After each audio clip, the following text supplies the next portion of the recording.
I've seen a load of people complaining about the ending of 28 Years Later and just how goofy it is, and honestly, I get it, but I have a theory as to why it is the way that it is. Hi, my name's Zara, I love all things horror, and if you do too, you should click the follow button.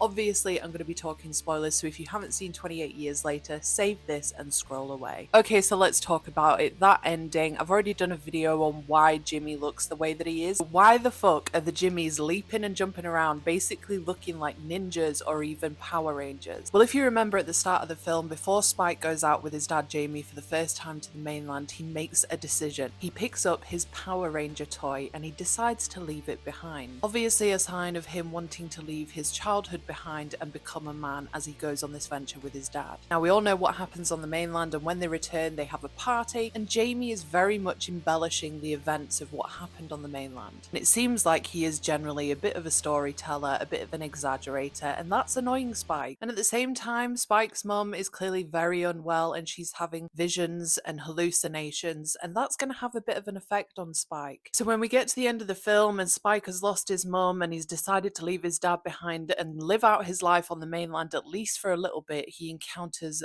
the Jimmys. And I think those weird jumps and flips and kicks that they're doing isn't actually what they're doing.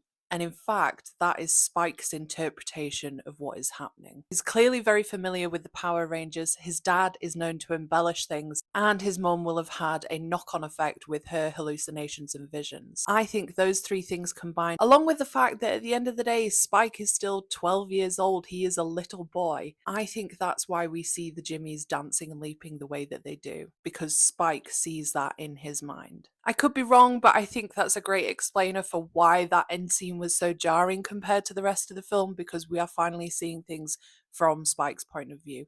Let me know what you think in the comments though.